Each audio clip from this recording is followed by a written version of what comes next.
afternoon. Okay. Joining us today is another member of the President's Jobs Cabinet, Secretary of Commerce, Gina Raimondo. As you all know, the Secretary was the first woman to be governor of Rhode Island, where she kick-started the state's economy and achieved a record number of jobs and the lowest unemployment in a generation, thanks to investments in infrastructure, education, and job training. As governor, she prioritized creating jobs, supporting workers, and improving the quality and availability of services in the care economy, including supporting wage increases for care workers. She also served as chair of the Democratic Governors Association in 2019. In 2010, she was elected General Treasurer of Rhode Island, receiving the largest number of votes of any statewide candidate. When she took office as General Treasurer, she tackled the state's $7 billion unfunded pension liability.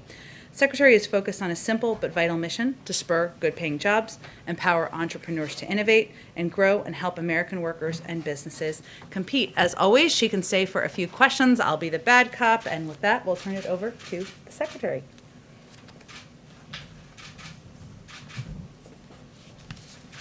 Thank you, Jen. Good afternoon, everybody. Good afternoon. Nice to see all of you, and it's an honor for me to be here to talk a little bit about President Biden's American Jobs Plan.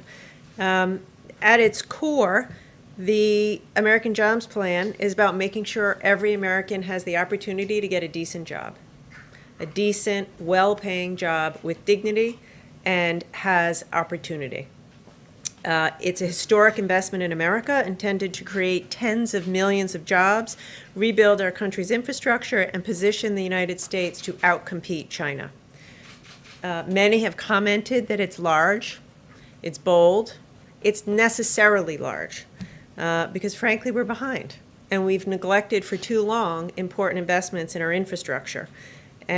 We need to ensure that investments in infrastructure, advanced manufacturing, workforce development, and our care economy are made at the scale we need, and are made in every single community in America.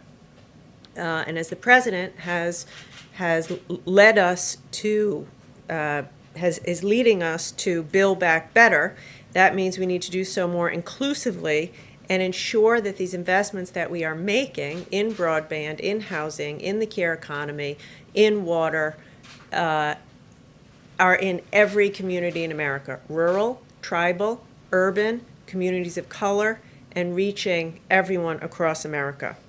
The fact is we have failed for a long time to invest, and as a result, we have fallen behind. So why does that matter? It matters because it makes it harder for small businesses to compete. It matters because it makes it harder for American companies to compete, and it makes it harder for the average American to get a decent job and to get the skills they need in order to get a high-paying job in the industries that are growing today and tomorrow. And the fact of the matter is, we know that lack of investment, particularly in public transportation, transit, water, housing, has hurt low-income folks and people of color the most. And it's time to finally rectify that systemic inequality and build back better and more equally. As Jen said, my job as a Commerce Secretary is to do everything I can to enable American businesses of all sizes to compete. And at its core, the American Jobs Plan is about investing in American competitiveness, strengthening our workforce, rebuilding infrastructure, and leveling the playing field so all Americans have a shot at a good job. Now, prior to being Commerce Secretary, I was governor for 6 years. Prior to that, I was in the private sector. And so over the course of my career, as an entrepreneur, as governor, now as Commerce Secretary, I have had many discussions with businesses, from the biggest to the smallest. And over the years, there is something that we all seem to agree on, which is that we need to make massive investments in our infrastructure if we are going to compete and ensure America's global competitiveness. And most recently, I have spent a lot of time in the past few weeks talking to business leaders, and I can report to you that there's a broad level of enthusiasm for big investments in infrastructure. And I think there is a recognition that President Biden is doing the right thing in pushing us to conceive of infrastructure as broad, as including investments in STEM, research and development, investments in basic research, investments in broadband, investments in training our workforce. And the truth of it is, that's what it's going to take to compete. A key component of the American Jobs Plan is training our workforce. This is a reality. The changes in the American economy, many of which have been massively accelerated by COVID, are very scary for millions of Americans. It's a scary place to be, to need a job and not have the skills to get a good job. And so that's why this package calls for big investments in training our workforce. Now, as Jen said, this was a priority of mine when I was governor, and I saw it work. I know it works. We saw it work. When I ran for governor, my state, Rhode Island, if you haven't been, I want you to go, had the highest unemployment rate in the country, #1 in America. It was sad, very sad. The unemployment rate in the building trades when I took over was over 20%. Think about what that does to a community. Before COVID, after a lot of our work, Rhode Island had more jobs than at any time in our state's history, because we leaned into it in a broad fashion, similar to what this package calls for: investments in infrastructure, working with business, and big investments in worker training.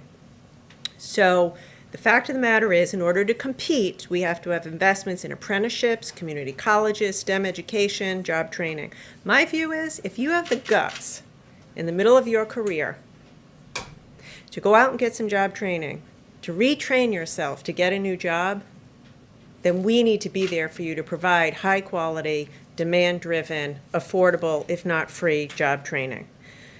The American Jobs Plan also is about strengthening our supply chains, making things in America, making critical goods in America, creating good jobs in the process, and increasing the security that we have, knowing that we aren't overly dependent on other countries for critical supplies.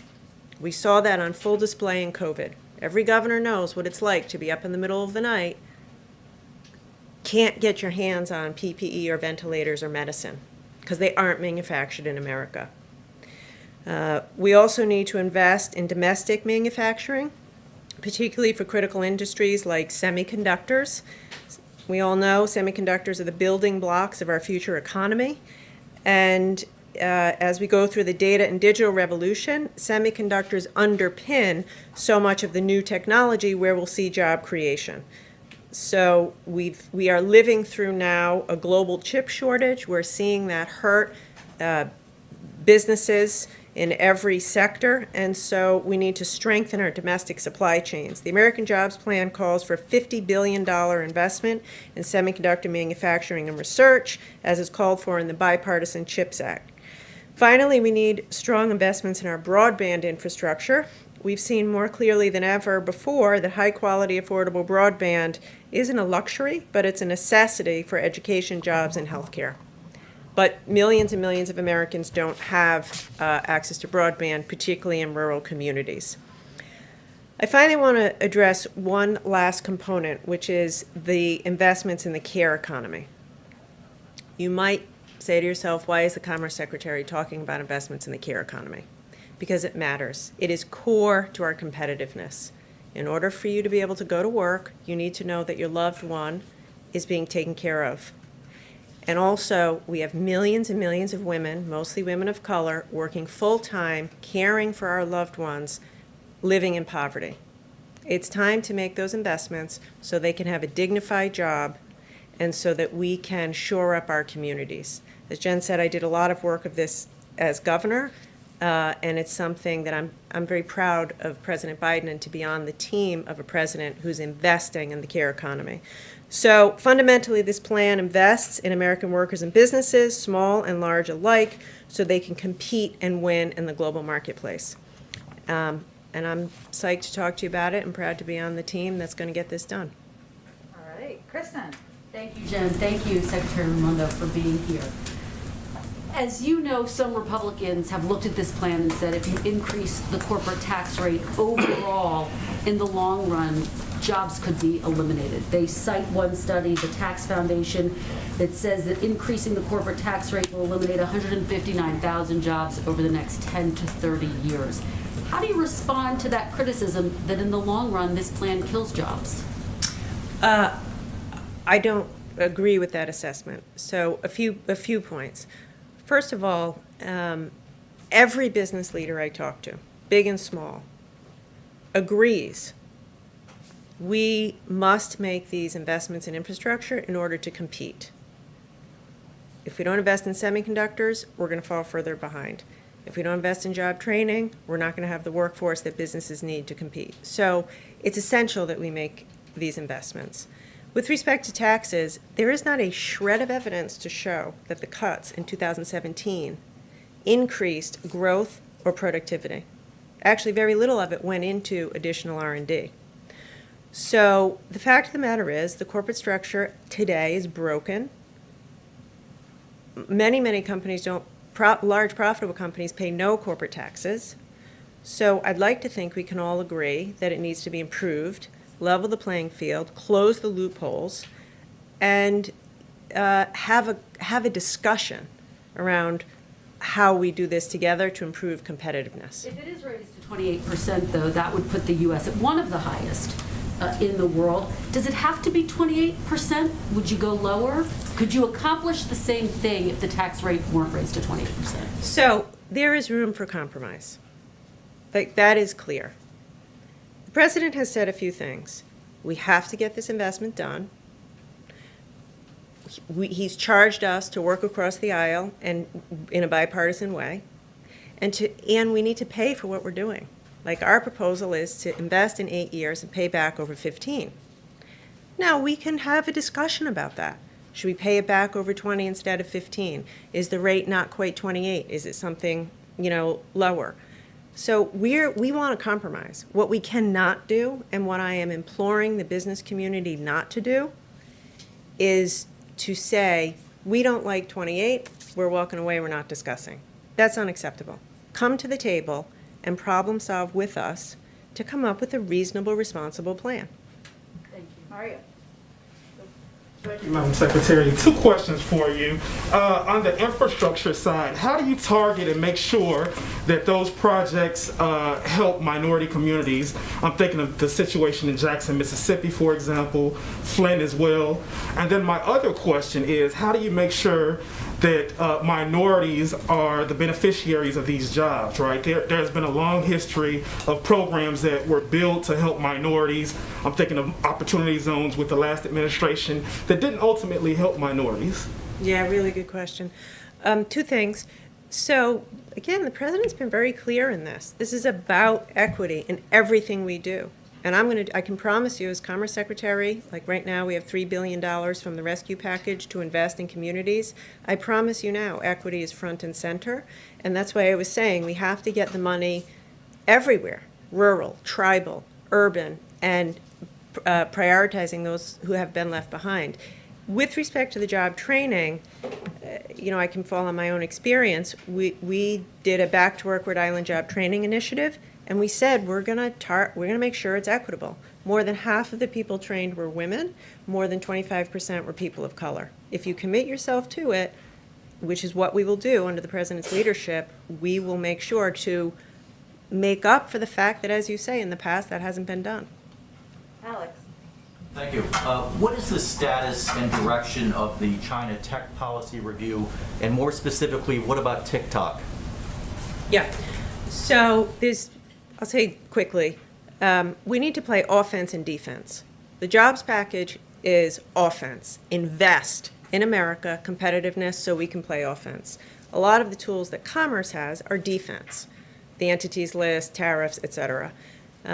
So we are, led by Jake Sullivan and our team, Interagency Review. We're in the process of doing it now.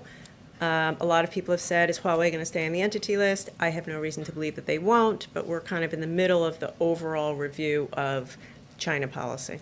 How close is that to being I would actually defer that more to the White House, but I would say we're in the thick of it right now. Like, we're working as aggressively as we can. We're not wasting time on it.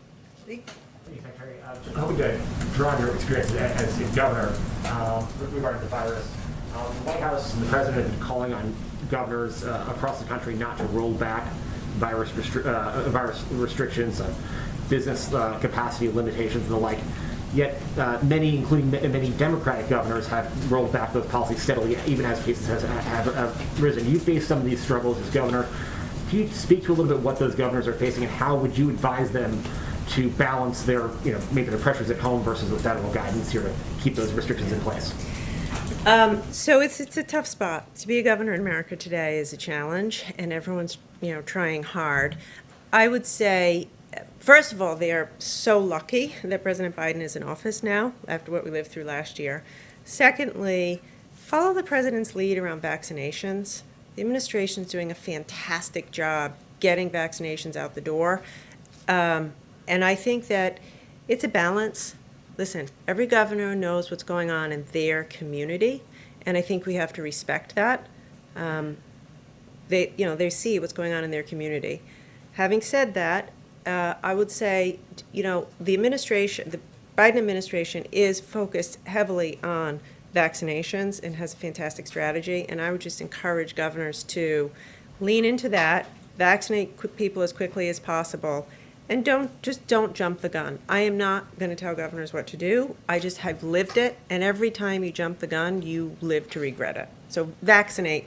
Put the pedal to the metal on vaccinating more than lifting restrictions. Madam Secretary, thank you for being here. You oversee a big department, everything from the Weather Service to the fisheries and the census. Have you been briefed on the status of getting the results of the 2020 census? Yes, I have. When's it coming? Well, we have said that the redistricting data will be available no later than September 30th. If it's available before that, and we feel comfortable about it, we'll put it out then, but we need a little bit more time. Do state elections officials, secretaries of state, who are sitting there, scratching their head over which lines they should be using for elections this year and next year, what do you say to them? I say, I know it's tough, but be patient.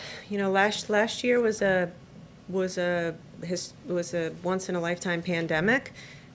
The census professionals had to do the census in the middle of a global pandemic with COVID, civil unrest through the summer. So we're behind.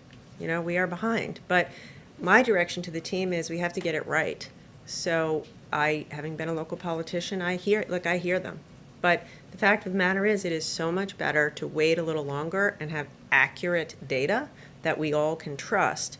So I rest assured, if it's ready before the 30th, we'll put it out. But we are prioritizing accuracy over rushing it out. There's one wonky bit of this, though, and it's the subject of lawsuits, differential privacy, or the idea of using essentially funky math to sort out some of this. Have you been briefed on that, and do you think that was a good idea at this point to have done it that way? Would you recommend doing it that way in the future? So in this regard, I have to rely on the experts. The experts at the Census Bureau are top-notch, career top-notch statisticians and demographers. Here's the reality. What you're referring to is a statistical technique that is intended to protect people's privacy. It's the first time we've used it. Today, the way quantum computing and computing is such that there can be privacy hacks today that weren't technologically available 10 years ago. So in order for us to keep up with that and protect people's privacy, we have to implement new techniques, and this is one of those new techniques. So yes, I think it's justified. You gotta be the last one. Thanks. But we'll invite her back. Thanks, Madam Secretary. Two quick ones on infrastructure for you. A friend of this White House, Senator Chris Coons, said today that he thinks it's more likely that Democrats ultimately will end up with a less robust, this is his words, infrastructure package. He says could end up looking one that's more directly targeted at what he's calling hard infrastructure. Is that an accurate prediction to you at this stage? And then My second question, I'll just tack it on here. The president, you're one of the 5 cabinet secretaries that President Biden tapped to kind of go out and sell this, his words, to engage the public. What has that entailed at this point, specifically as it relates to getting these Republicans on board with this plan? Talking to them, sitting down, listening, engaging them. As I said before, we have put forth a bold proposal and a reasonable way to pay for it. There are other ideas. So what I'm going to do, and all the cabinet is doing it in the White House, is sitting down with our Republicans, friends, and Democrats, and business leaders, and saying, okay, if you don't like this, what's your idea? How do you think we ought to pay for it? If we are proposing paying for it over 15 years. What do you think? So I think, again, it's all about finding that compromise and actually delivering for the American people. So that, anyway, I think broad engagement. Face-to-face conversations with? If you include Zoom as face-to-face, I would say very many. Only a few actually face-to-face, but a lot, a lot. And I plan to do even more of it. Like, we're serious about this. We want to get this done. There's a lot of different ways to do it. The president does what a leader does, puts forth his ideas. Now let's get to work. Let's talk about it. Where do we tweak it? Where do we change it? With respect to Senator Coons, I am not going to disagree with his assessment because he's been up here longer than my 4 weeks. But, look, I think it's early to say. The president put his plan out a week ago. Let's give it a shot. Let's go big. I can tell you this, every single business leader I've talked to applauds the fact that this package is more than just roads, bridges, and water. Like, come on, 35% of Americans in rural areas don't have broadband. You cannot have a modern economy without that. We have a crisis in semiconductor manufacturing. You cannot have a modern economy without that. So I hope that that isn't where we settle, because we'd be shortchanging American people, workers, and businesses. All right, Jeff, you're so convincing. Thank you. Secretary, just to follow up on Alex's question about TikTok, can you just clarify what your position is on whether TikTok needs to be sold by the Chinese company ByteDance that owns it now? And can you also give us a broad view of your advice to President Biden on tariffs with regard to China? I would say here's my broad view, and I don't want to get into details on any particular company. My broad view is what we do on offense is more important than what we do on defense. To compete in the long run with China, we need to rebuild America in all of the ways we're talking about today. And by the way, do that with our allies. We have to work with our allies and find common ground where we can. With respect to tariffs, there is a place for tariffs. The 232 tariffs on steel and aluminum have, in fact, helped save American jobs in the steel and aluminum industries. So what do we do with tariffs? We have to level the playing field. No one can outcompete the American worker if the playing field is level. And the fact is, China's actions are uncompetitive, coercive, underhanded. They've proven they'll do whatever it takes. And so I plan to use all the tools in my toolbox as aggressively as possible to protect American workers and businesses from unfair Chinese practices. Yumish, I don't want to leave you hanging, and you're the last one hanging. At the risk, Yumish. Well, this is great. Thank you, Madam Hopefully Secretary. the secretary will come back after this. Go ahead. It depends what she asks. Yeah. Right, that's a lot of pressure. But thank you for taking my question, Madam Secretary. What do you say to a business owner who's looking at the U.S. and wondering, why should I start a company here when I could possibly do so in another country more cheaply? How do we stay competitive as the United States for that business owner's company?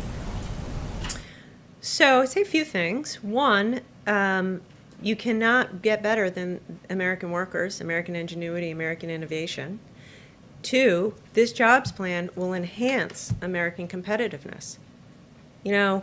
I know from being governor, businesses want to locate in communities with good infrastructure, good public transportation, clean water, excellent public schools. That's where businesses want to be. That's where their employees want to work. So if we pass this package, it will massively, businesses will want to be here, will want to be here more than they do now. Also, the whole point of the tax reform as proposed by the administration is to get rid of the loopholes, level the playing field between big businesses and small businesses. I don't know any small businesses in Rhode Island who are shielding their profits in tax havens around the world. Like, it'll level the playing field, raise more money, and allow us to invest in job-creating infrastructure and job training. So as a former business owner and as a former governor who recruited businesses, I think it's a winner for business. Is there an alternative other than the 28%? It sounds like Yes. you're a little open. What else could the White House come up with to pay for the infrastructure? Let's bill? have the discussion. Let us have the discussion. We put a plan out. Tell us what you think is an alternative, reasonable plan. But I would say, don't shortchange America. Don't come back and say we only need $500 million of infrastructure, because we don't. Because if we do that, we'll be in the same place or a worse place 10 years from now. So, yes, we're wide open. Reasonable people can disagree. We'll find compromise. But let's go big and let's do what's required. All right. Thank you so much for joining us. Bye. I can't believe I have to do this every day. How does one get out? You don't. You're here. Right. Lots of questions about COVID and Iran. A couple of other items for you all at the top. A new survey just yesterday from Invest in America and Data for Progress found that 73% of voters back the American Jobs Plan. That includes the support of 57% of Republican voters.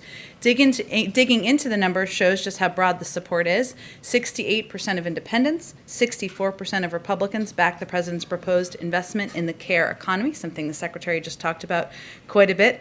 And all of the investments the survey looked at, from roads and bridges to housing, clean energy, and manufacturing, have the support of over 60% of voters and a majority of independents. The evidence is unanimous that the American people support the president's vision of rebuilding our economy and his plan to pay for it by asking big corporations to pay their fair share. A Morning Consult poll just last week showed that 2-to-1 registered voters back a hypothetical $3 trillion infrastructure package. An earlier Data for Progress poll showed that by a 35% margin, voters want to pay for this plan by asking the wealthy and big corporations to pay their fair share. Another update, today we can proudly say that in addition to the 150 million shots in arms, we have successfully sent over 150 million relief checks to the American people. The fourth batch of the economic impact payments from the American Rescue Plan totals more than 25 million payments, which brings the total dispersed so far to more than 156 million payments, totaling $372 billion since the plan was signed into law less than a month ago. The largest block of these latest payments went to Social Security beneficiaries who didn't file a 2020 or 2019 tax return and didn't use the non-filers tool last year, which is consistent with our view that it would be more challenging. The easiest would be those who had information that the IRS had, and it would become more challenging. So this is a more challenging group, but this is certainly good news. Within 2 weeks of the American Rescue Plan becoming law, the IRS and Treasury had started dispersing 170 million payments. At a similar point during the first round of economic impact payments authorized a year ago, the first payments had yet to be completed. So just to give you a point of comparison. It's also important to note, and I know there's been some coverage of this, the IRS has been consistently underfunded, with 20,000 fewer staff available to help Americans. That's over the last 10 years, 20,000 fewer. And our commitment is also to working on this problem and hiring more personnel at the IRS. The President's Rescue Plan secured an additional $1.5 billion to help the IRS get out checks and modernize. And we are pleased that since the beginning of this administration, the inherited backlog of 2019 returns has been cut in half. One other update. Two other, sorry. Good news you can use. I'll put it in that category. Health and Human Services Secretary Becerra announced that more than 500,000 Americans have already signed up for coverage on healthcare.gov since the beginning of the special enrollment period. Nearly 15 million Americans who currently lack health insurance and many current enrollees are eligible. An average of 4 out of 5 consumers currently enrolled in marketplace coverage can now find a plan for $10 or less a month after the tax credits. Finally, the First Lady announced earlier today, was joined virtually by U.S. military families, advocates, and stakeholders from around the world as she set forth the priorities of joining forces. She spent the last few months hearing directly from military families, caregivers, survivors, and visiting military installations across the country. The mission of joining forces is to support those who also serve. The work and priorities of joining forces will center on the needs of military families in the areas of employment and entrepreneurship, military child education, and health and well-being. It was important that she relaunch this initiative within the first 100 days. With that, Zeke. Thanks, Jen. A couple of farmhouses I want to get started. First, there's some confusion yesterday about the U.S. policy with regard to the Beijing Olympics next year. Is it the U.S. policy now that American athletes will participate in those Olympics, and is the U.S. government going to encourage American spectators to travel to China to view those games? Well, these are the Winter Olympics of next winter, I should say, so some time away as it relates to the second part of your question, and certainly our hope is that we are at a point where enough people across the country and hopefully around the world have been vaccinated, but we will rely on health and medical experts on that particular piece. Our position on the 2022 Olympics has not changed. We have not discussed and are not discussing any joint boycott with allies and partners. We, of course, consult closely with allies and partners at all levels to define our common concerns and establish a shared approach, but there's no discussion underway of a change in our plans regarding the Beijing Olympics from the United States point of view. And then, two questions on timelines. One with regards to the ongoing talks in Geneva right now regarding the JCPOA. What is the timetable for bringing Iran back into compliance, and in terms of the breakout time for the production potential of a nuclear weapon? The timeline for getting them back at the table for direct... What is the ultimate timeline in terms of getting them back to the table? Not the timeline for the specific round of talks, but the longer-term time to be able to get them back into compliance. Well, look, first I would say, the talks are continuing today in Vienna. It's only the second day of talks. You may have seen a tweet from one of the European officials attending who called this, said there's unity and ambition, and that was their description of the conversations.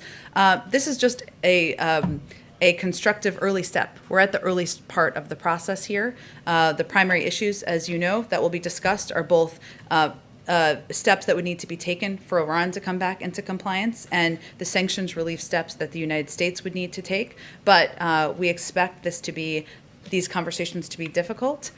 We expect this to be a long process, and we're very much at just the beginning period.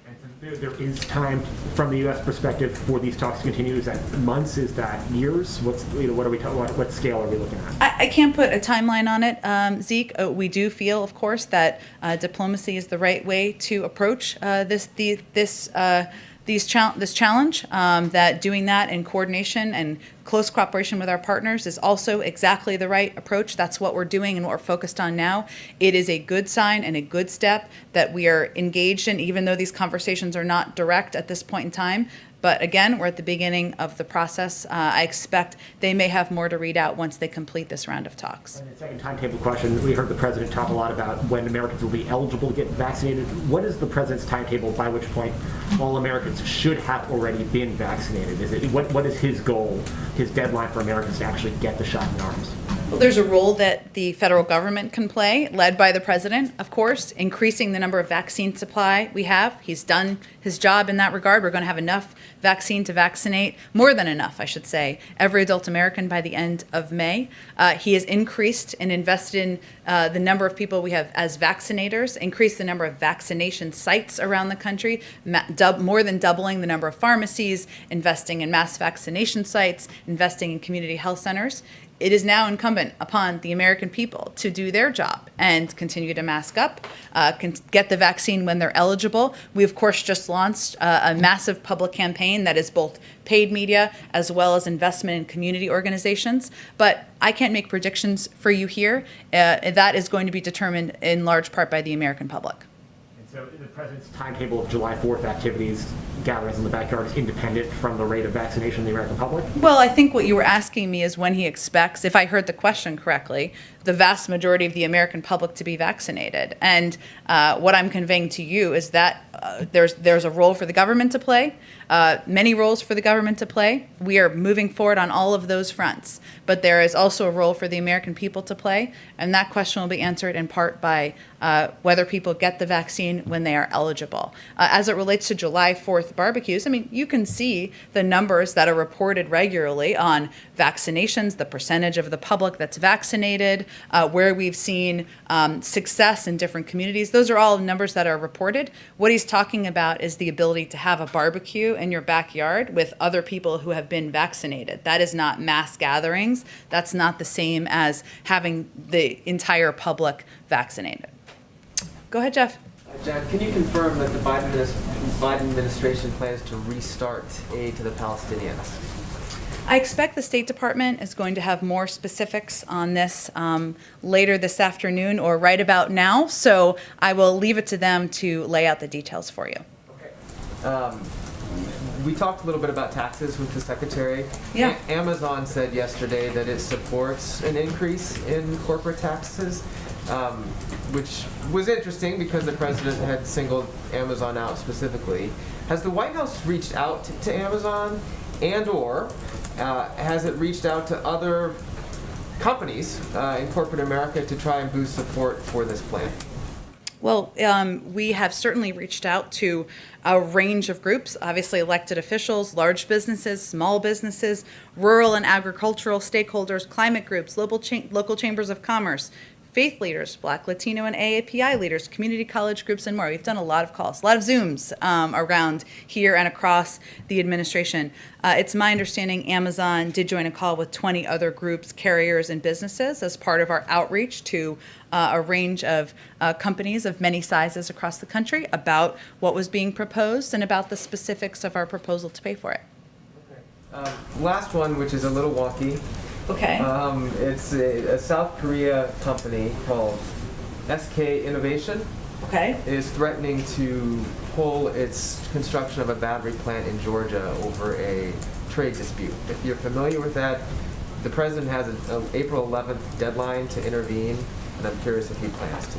I will probably have to take that question and talk to experts. I love wonky questions, but I will talk to the people who know more about it than I do. Go ahead, Kristen. Thanks, Jen. Report popped just before the briefing started that the president's going to announce a series of executive actions on guns tomorrow. Can you confirm that and anything you can preview? I don't have anything to preview. I can convey that I expect the president will have more to say tomorrow. Okay, and will it involve ghost guns, potential expanded background checks on ghost guns? I'm just not going to preview more from here. I expect we'll have more. We will probably do a background briefing call for all of you later today. Okay, just to follow up on something Secretary Raimondo said, she was very clear that there is room to compromise on increasing the corporate tax rate to 28%. As you know, Senator Manchin is saying he wants it to be as low as 25%. Is there a scenario where the president would go that low? Well, look, here are principles. Debate is inevitable. Compromise is inevitable. Changes are certain. And our main bottom line is inaction is not an option. And so we see it as a positive that Senator Manchin, that others, Republican members, other Democrats have come forward and said, I like these pieces. I propose a different component on the tax piece. We're happy to have that discussion. And what we are seeing, though, is broad agreement about the need to invest in and modernize our infrastructure. Could you get everything you wanted in the bill at 25%? Well, just like any discussion or negotiation, there's lots of factors. It's like a Rubik's Cube. I don't know if that's the right analogy, but if you are proposing a lower tax rate, then you have to make some decisions. What would you compromise on that? We're going to have those discussions with members of Congress. I expect the president will welcome members of both parties here when they return next week, and he'll have those discussions with them. We're having them with committee staffers, with staffers on the Hill, to see what the push and pull can be, where there is agreement. Let's start there. where there are alternative ideas, additional ideas. Remember, some members are proposing to make the package smaller. Some are proposing to make it larger. That's all a part of the discussion. You said yesterday, Jen, the president continues to believe that there is a bipartisan path forward. Is that realistic given the backlash that you've seen so far from Republicans? And if the president can't win over any Republicans, is he staying true to that promise of ushering in a spirit of bipartisanship? Well, here's how the president sees it. Democrats and Republicans will have ideas about what they like or don't like about the plan. That's a good thing. That's democracy in action. That's the American way. Our view, his view, is we don't just fix what is broken today, we build for tomorrow. And his idea of infrastructure is evolving, is that it should evolve to address the needs of the American people. We believe there is a fair amount of opportunity for agreement, that we are open to compromise, we welcome the debate, and we'll look forward to having those conversations when members return. You would pass it along party lines if you needed to. I don't think we're quite there yet. The president believes there is an opportunity to work with Democrats and Republicans, that there is agreement on the need to modernize our infrastructure.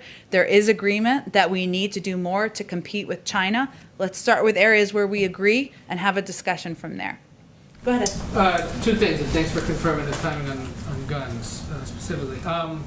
First, in a COVID-related matter, there are reports that during the transition, the incoming administration received a June 2020 report from Trump officials concluding that emergent biosolutions at plant in Baltimore that spoiled some J&J vaccine doses had oversight and quality assurance issues. Is that accurate?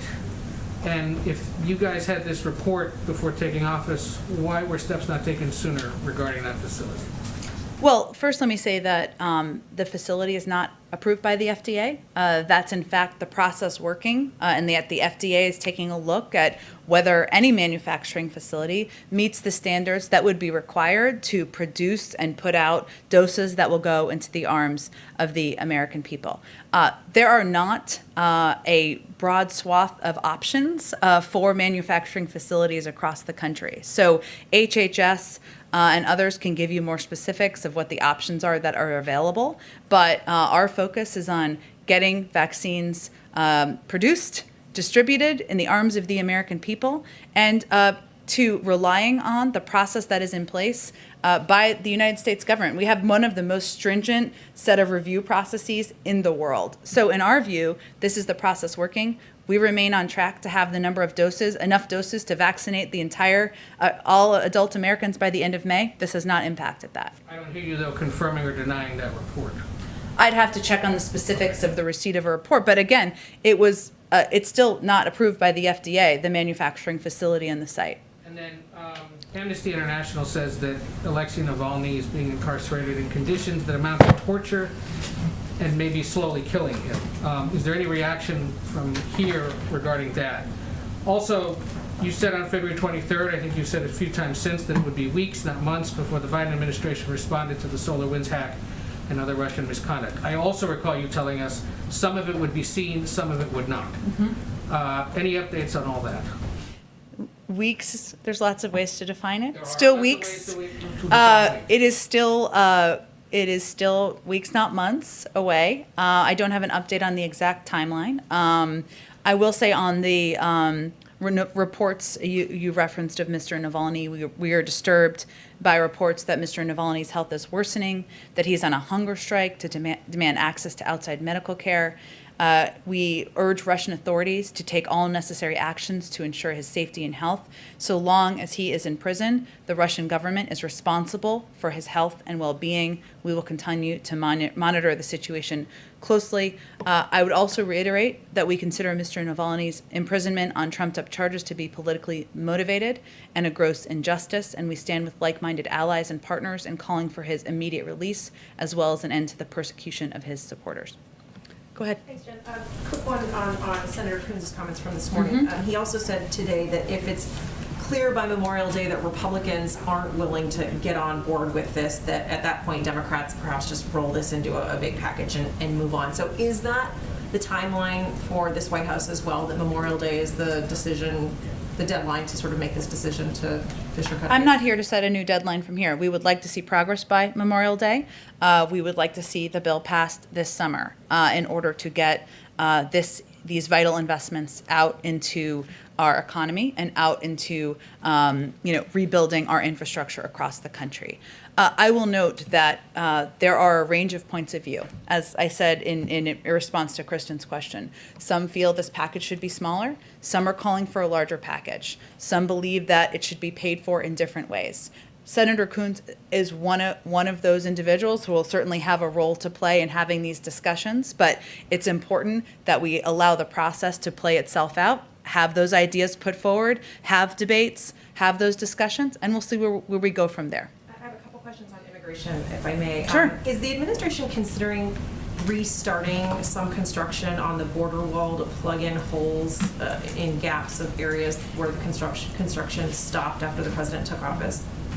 Well, wall construction remains paused. There is a review underway, taking a look at the funds that had been allocated when the administration took office, as you know, but funds had been diverted from military construction projects and other purposes toward building the wall. That was not something we, of course, supported. There are some components of the wall that had already been allocated, the funding to continue building by Congress, so we're working within what is allowable. But our focus is not, we don't believe the wall is an answer. We have never believed the wall is an answer to addressing the challenges, immigration challenges at the border. That's why we're proposing an investment in smart security at the border, why we're driving what we see as 21st century solutions for border management, and why we believe we should build a functioning immigration system. There's a review underway of kind of where this funding had been allocated and not, but it's currently paused and for the most part. The president had said he wouldn't build one more foot of the wall, but you're saying some monies could still be used to fill in the gaps on construction on the No, I'm saying that some had been allocated already. Previously, we're working within what our limitations are by law, but we have never believed that building more of a wall, the president doesn't believe, is a way to address our immigration challenges at the border. Okay, and then a quick clarification on Special Envoy to the Northern Triangle, Ricardo Zuniga, who's in Guatemala, was there yesterday talking about this. He said that the White House is looking to create legal ways for Central American migrants to reach the U.S. Is that could you explain more on if you know what he was talking about? Is that what President Biden has talked about allowing folks to apply for asylum in their home countries, or are there other options being considered? Well, more immediately, we've reinstituted the Central American Minors Program, which I would think he is likely referring to, which when it was stopped in 2017, there were about 3,000 kids who could have applied. I don't have an updated number on how many might be eligible now. That's one piece, so that kids can apply from country and won't take the treacherous journey. But we also believe that there needs to be reforms to the whole process, make it more efficient, more effective in terms when children come to the border. That's part of what we want to discuss through legislation. So he could have also been referring more broadly to the longer term changes that need to take place, but more immediately, there of course is the Central American Minors Program. Go ahead, Mario. Thanks, Jen. The UK variant of the virus is now the most common in the US. We're seeing things like outbreaks in high school sports. Does the White House consider that to be more dangerous for schools and kids? And also, what does that mean for the goal of reopening schools? Well, in terms of the impact of the variant, I would refer to our health and medical experts to give their assessment of that. We remain focused on and committed to our objective of reopening schools 5 days a week and having kids in school learning. We believe that the mitigation steps that have been put out by the CDC give a good guideline for doing exactly that. There was actually some data that was put out that is a little outdated, as these things sometimes go, because it's more from February, that showed that we are close to, even at the end of February, reaching that mark of 50% of schools open 5 days a week. I have And then kind of similar to that, we're seeing people who work in the retail industry increasingly afraid for their lives, their health and safety as customers refuse to mask up. What's the White House looking to do to protect them? Are you looking at revisiting, legal authority for a national mask mandate? I mean, what's kind of in the toolbox there to help these workers? Well, first, I would say one of the steps we can take from the federal government is ensuring there is vaccine supply available across the country to ensure Americans are vaccinated, that these individual workers, that these employees in these businesses and stores, every one of them will be eligible on April 19th to get a vaccine. That is, they will be able to get in line at that point in time. That it provides clarity and hopefully provides some certainty on their own safety. We also, of course, work with businesses and convey directly to businesses, just as we do to leaders across the country, about the importance of abiding by public health guidelines, and whether that is ensuring that masking up, hand washing are used as models in these locations. These are also entities and businesses that we're in touch with around the country as well. Go ahead, Aisha. This is your first time in the briefing room, right? Since the Biden administration. Yes, since the Biden Yes. administration, and it's my wedding anniversary. So it's a big Oh, day. happy anniversary. Well, and here you are with us. And here I am with you guys. So Ed got you a cake. That was so nice of Ed. I know you'll allow me a lot of questions Yes. for that. Yeah, of course. So starting off on the issue of North Korea, think tanks like Beyond Parallel and other North Korea watchers have observed yesterday that North Korea moved a submersible missile test stand barge. And along with that, there has been activity at other sites related to weapons in North Korea. Is the administration concerned that North Korea may be ramping up for more testing, more provocative actions? And if so, what would be the response to that? I've sent you to the Department of Defense. I'm just not going to be able to get into more details from here. Is there, with sanctions already in place, very heavy sanctions already in place on North Korea, is the U.S. limited in how it could respond to potential provocations from North Korea? Again, I would send you the Department of Defense for that. If you're asking about specifically military action or military considerations, I would say, broadly speaking, we have a clear objective as it relates to North Korea, which is denuclearizing the North Korean peninsula, the Korean peninsula, I should say. We're, of course, continuing to enforce sanctions. We're consulting with allies and partners. We are prepared to consider some form of diplomacy if it's going to lead us down the path toward denuclearization. So that is broadly how we view. There's also a review that's underway within the administration. But on the specific reports, there's just not more I'm going to be able to convey from here. Issue, President Biden, when he was a candidate, pledged that within the first 100 days, there would be a commission on policing oversight set up. I know that we still have some more time in the first 100 days, but what is the status of that? And, where do things stand with that commission? I don't have an update on the commission, but I would convey to you that from our consultation with Congress, with the groups, our focus right now is on the George Floyd Justice in Policing Act.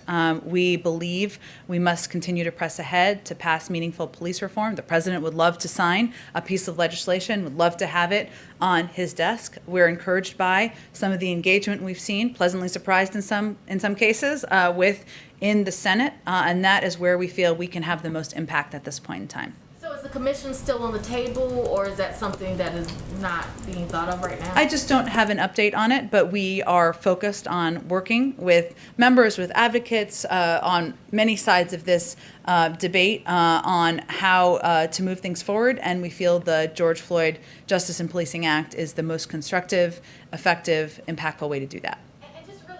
The president is talking more openly about sharing vaccines with the rest of the world.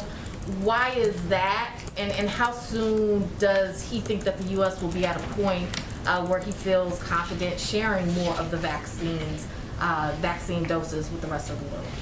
Well, I would say that his focus remains on ensuring that adult Americans are vaccinated. We also plan for contingencies, including the fact that there's ongoing research. We've seen some reporting, of course, on which vaccine is most effective with children. As we've seen even in recent weeks, Things happen, and we have to plan for contingencies as well. But when we are confident about our supply, about our ability to provide for the American public, the president is absolutely committed to playing a constructive role in being a part of the global community's efforts to get the pandemic under control. That includes through COVAX. It could include direct conversations with countries. You've seen we've already lent doses to Canada and Mexico. So we remain committed to that. I can't give you an additional timeline at this point in time. Go ahead. Back to immigration, and particularly the Northern Triangle. The Vice President's assignment to try to, address the root causes of migration. How do you going to measure success? How do we measure success? On that issue, yeah. Well, I think that we know that addressing the root causes means working with these countries to help create a collaborative and a cooperative approach to addressing what the circumstances are on the ground, whether that is economic challenges, response to challenges related to hurricanes that have impacted a lot of these communities. And what we're trying to do is work with them to determine how we can get to these root causes to reduce, to disincentivize travel from the region. But I mean, will you have a numerical measure, any kind of tangible measure of success, benchmarks, that sort of thing?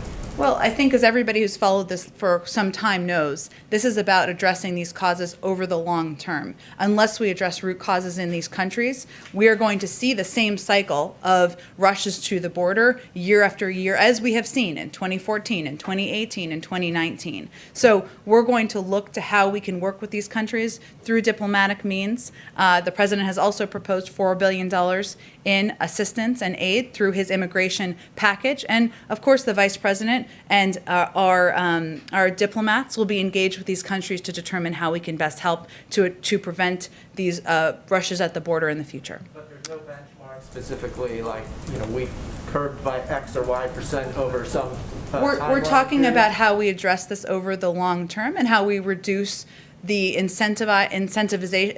disincentivize travel over the long term to the border. And you mentioned the money. Can you work with these governments? There's one of the major issues is a lack of rule of law and corruption.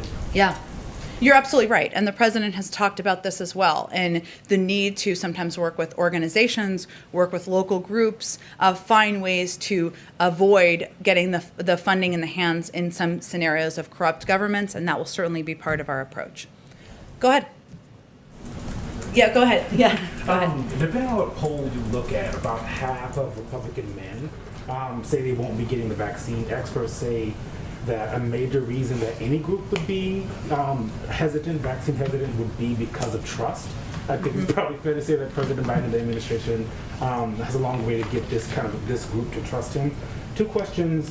What has the administration's research found about why this group is so entrenched in vaccine hesitancy? There's a lot of talk about black and brown people who found that's not exactly true. They're not more hesitant than anyone else. Yeah. And outside of the We Can Do This campaign, how does the administration plan to reach this group? Well, first we recognize that the president, that all of us may not be exactly the right messengers for some of these audiences. And what we've actually seen through our data and research is that it's not always famous people, and often not famous people like the president or athletes or former elected officials who are going to reach any group who are hesitant or have concerns about the vaccine hesitancy or safety. So this is the reason why a big part of our funding and our approach to our public campaign is actually for local groups and organizations. Some of those may be civic groups, some are clergy. There's a role that clergy and different faith groups and organizations can certainly play.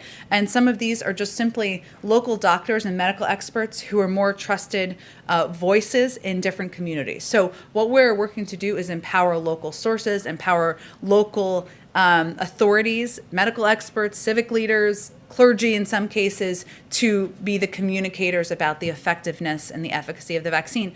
I will say one of the things that is sometimes not understood, or people don't see in the data, but we've seen in the data, is that the issue, we've seen a reduction in hesitancy as it's defined, and you referenced black and brown communities, certainly a reduction in hesitancy. The issue is now access. This is true in whether you're talking about conservative white people or you're talking about communities of color. It's now at the point where people are saying, Look, I'm confident or I feel comfortable in taking the vaccine in many cases. I can't take a day off of work. I don't know where to go. I don't know what health center to go to get the vaccine. So we are looking at that, and our focus is on addressing the access issue, mobile clinics, making it easier and more accessible to get the vaccine. And you've also said the president's being updated on the trial of Derek Chauvin. We're probably weeks away from a verdict, but regardless of the outcome of the trial, does the president plan to address the country upon its conclusion? Well, we would never, and not that you're asking me this, but we would never, of course, prejudge the outcome. The president has spoken about the death of George Floyd, the impact on him personally, quite a bit over the course of the last year. It certainly impacted redoubled his commitment to addressing racial injustice in the country and throughout the government. I certainly would expect we'd have a statement, but I'm not going to get ahead of what the outcome may be or the timeline. We just don't have insight into that. Go ahead.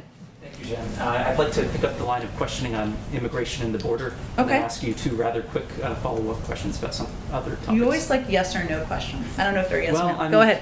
Answer as you will. But, Okay. So on immigration and the border, as we've discussed here today, Vice President Harris has been put in charge of addressing the root causes of the border crisis. Last Tuesday, she spoke with Guatemala's president, but she hasn't visited the border or Central America or spoken with leaders of El Salvador or Honduras. She was traveling this week, took time to visit a bakery in Chicago. I'm wondering, is she still working on this? And can you address the perception that she's kind of quietly backing off while Secretary Mayorkas is pursuing some Trump-era policies, such as potentially building new border barriers and potentially prosecuting people who illegally cross multiple times? There was a whole lot packed in there. So let me just see what I can do here.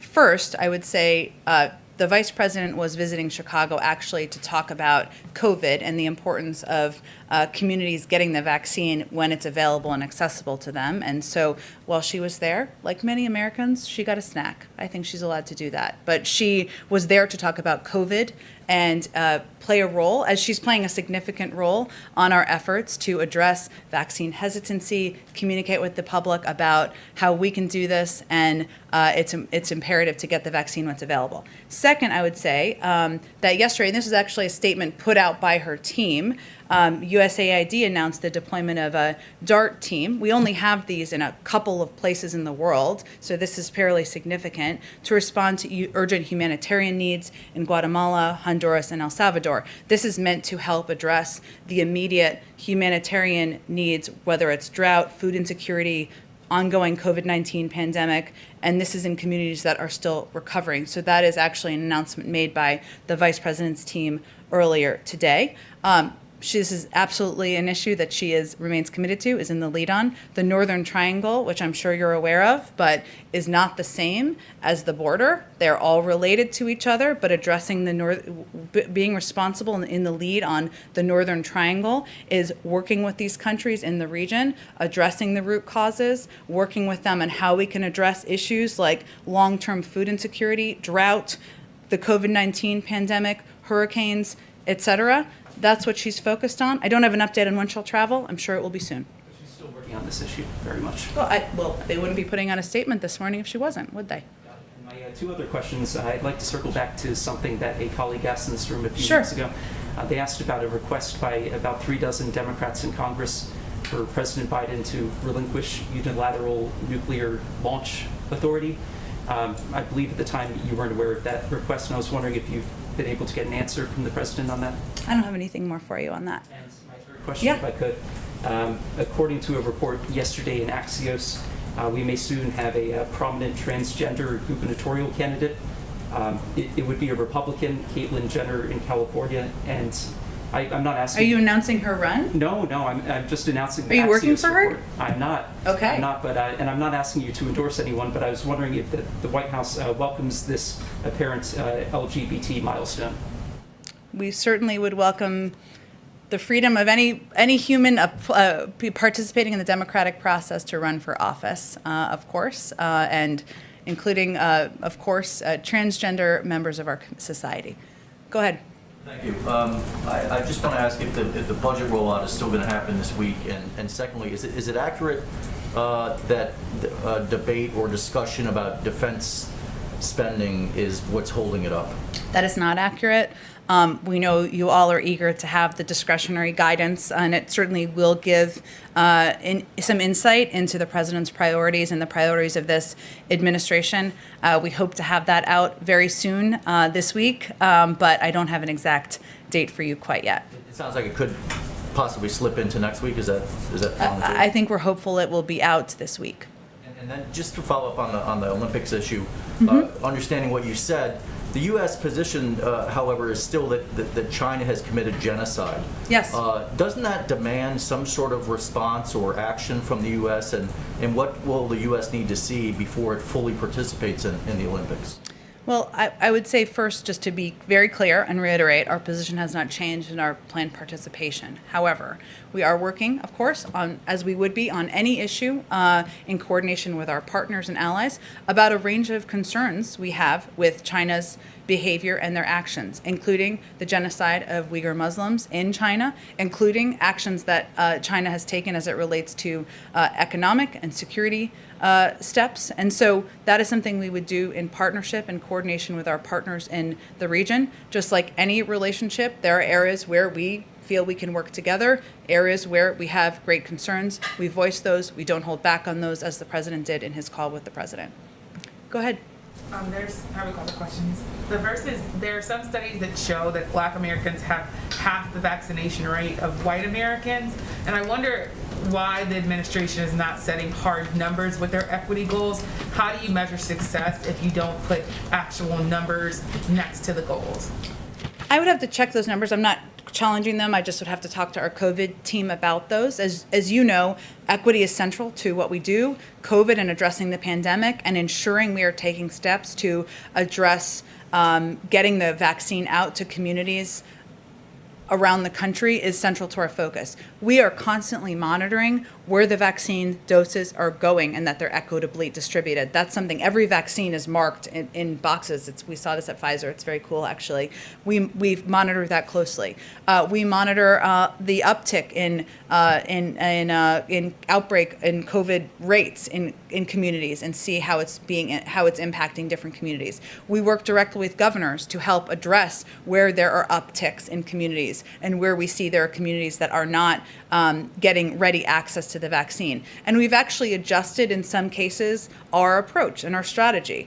That's why we've increased our investment in community health centers massively over the course of the last several weeks. Why we've increased our investment in mobile clinics, because one of the issues we're seeing is access, right? Access and the ability to, many people can't take a day off of work, especially if they're working in jobs where it doesn't allow for that.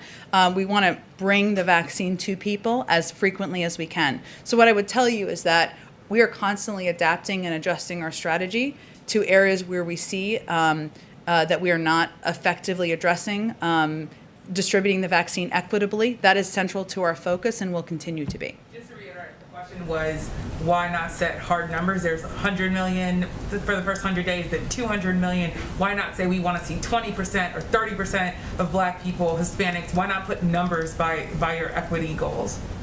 I'm happy to check with our team. We may have internal goals along those lines, but I would just convey to you that we look at it as our objective is to vaccinate every adult American. That includes, of course, every adult American who is white, Black, brown, Asian American, and that we look closely at where we are, where there are communities where there is an uptick, where there are communities. So I was trying to actually address your question, actually what we're doing about it, which I think is the most important information people might be looking for. Related to racial equality, the infrastructure bill has $400 billion focused on home health care aides. A lot of them are women of color. How is that infrastructure, and explain why you see home health care workers as part of infrastructure? Well, first, this is essentially a jobs bill. Yes, there's a lot in here that is infrastructure, but as the secretary just conveyed, our workers, our workforce is part of the backbone and the infrastructure of America's economy and communities. And if you have home health workers, as you noted, who are predominantly women of color, there are predominantly workers who are paid often $11 an hour about on average. These are communities and individuals who need greater assistance and need greater help. In addition, the people who are impacted most by the need for caregiving are women. We see that statistically, about 2 million women have left the workforce as a result of the pandemic. And so our objective and our focus is on addressing physical infrastructure, the infrastructure that is going to help us compete, including broadband. Here, this is a broadband map. I love maps, don't you guys? This shows where there is not great broadband around the country, which I think is so interesting and shows you how much we need to do, what we need to do to address it. But if we're going to get women back in the workforce, this is an area where we need to address. And so the President felt it was an important and imperative part of the package. And as the Secretary noted, it's something that many businesses are also welcoming.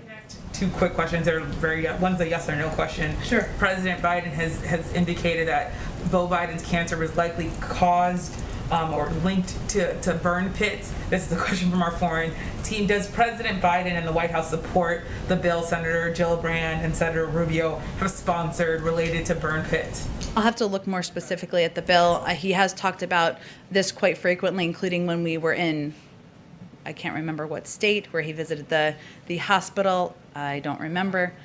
Ohio, thanks. It's like a phone a friend. When we were in Ohio, he talked about this as well, but I can check with our legislative team. Supports the bill. I haven't looked more deeply into the specifics of the bill. And then my last question is on immigration.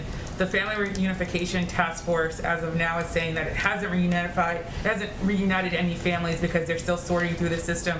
I wonder, can you talk a bit about why they haven't been able to reunite families, and what are the concerns and challenges that maybe are even more pronounced than you would have thought they were going to be? Sure. First, we can't overstate how complex this challenge is.